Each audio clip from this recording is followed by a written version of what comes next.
আর কয়েকদিনের অপেক্ষা, তারপরই ঘোষণা হতে চলেছে লোকসভা নির্বাচনের নির্ঘণ্ট। এরই মাঝে ফের শিলিগুড়িতে আসছেন মুখ্যমন্ত্রী মমতা বন্দ্যোপাধ্যায়। এবারও সভা করবেন শিলিগুড়ির কাছে ফুলবাড়িতে। কদিন আগেই ফুলবাড়ির ভিডিওকন মাঠে সভা করে গিয়েছেন মুখ্যমন্ত্রী, আর সেই একই মাঠে ফের আসবেন বলে জানা গিয়েছে।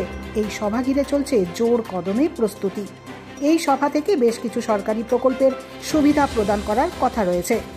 উল্লেখ্য, রবিবারই ব্রিগেডের মঞ্চ থেকে লোকসভা নির্বাচনে রাজ্যের 42টি আসনের প্রত্যেকটি আসনেরই প্রার্থীর নাম ঘোষণা করেছে তৃণমূল।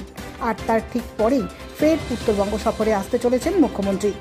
জানা গিয়েছে 13ই মার্চ অর্থাৎ বুধবার শিলিগুড়ির কাওয়াখালী ময়দানে সরকারি প্রশাসনিক সভা করার কথা ছিল মমতা বন্দ্যোপাধ্যায়ের।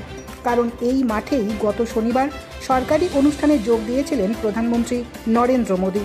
তবে জানা গিয়েছে এখানে বাতিল হয়েছে মমতার সভা, ঠিক হয় নতুন জায়গা।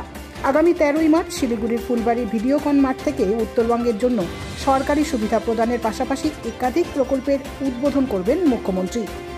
আরও জানা গিয়েছে আগামীকাল 12ই মার্চ মঙ্গলবার বিকেলে মুখ্যমন্ত্রী আসবেন। ওই দিন রাত্রে থাকবেন ফুলবাড়ির উত্তরকন্যায়।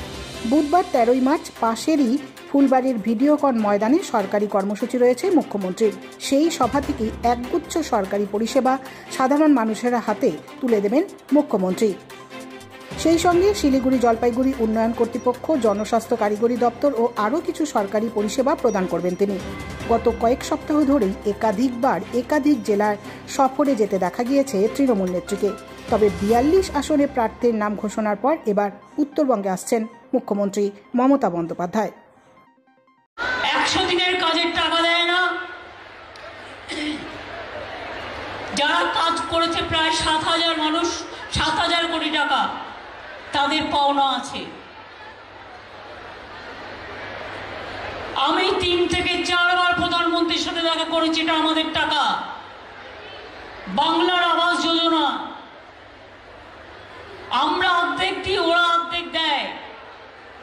সেই টাকা থেকেও বাংলা থেকে জিএসটি থেকে তুলে নিয়ে যায়। 2 বছর ধরে দিচ্ছে না। গ্রামীণ রাস্তার টাকা দিচ্ছে না। আমি আগে 1 লক্ষর ওপর রাস্তা করেছি। কিছুদিন আগে পথশ্রী আরো পথশ্রী 2 12,000 রাস্তা করেছি। পথশ্রী 1-এ 25,000 করেছি। এখন আবার দিয়েছি আরো 12,000 গ্রামীণ রাস্তা হবে পথশ্রীতে।